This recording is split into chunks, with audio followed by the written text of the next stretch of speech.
Hello friends, आज मैं अपने स्कूल की बुक में रीडिंग करूंगी। और फ्रेंड्स, मैं आपको बता देती हूँ मैं कौन सा पढ़ूंगी।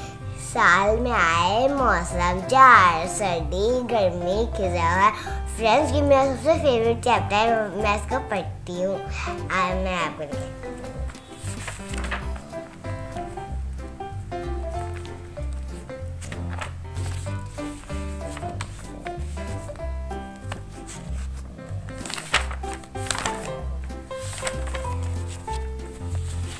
साल में आए मौसम, चार, सर्दी, गर्मी, खिज़ा बहार।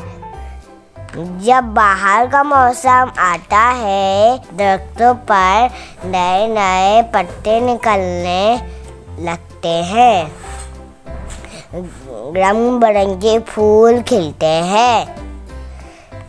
जब गर्मी का मौसम आता है, हवा गर्म हो जाती है, धूप भी तेज हो जाती है, जैसे सूरज को गुस्सा आ जाता हो। सब कहते हैं हाय रे गर्मी, हाय रे गर्मी।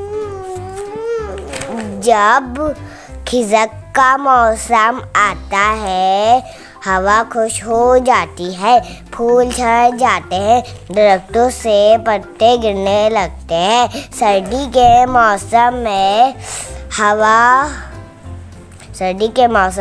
सर्द हो जाती है, सारा बदन ठंडा हो जाता है, लोग गर्म कपड़े पहन लेते हैं। सब कहते हैं हाय रे सर्दी, हाय रे सर्दी। फिर हाय रे सर्दी, हाय रे सर्दी। फिर आप सब मिलके कहिए साल में आए मौसम, चार, सर्दी, गर्मी, खिज़ा बहार। Bye bye friends. आपको कैसी लगी मेरी साल में आए मौसम चार की? अगर अच्छी लगी तो like and subscribe. Bye bye friends.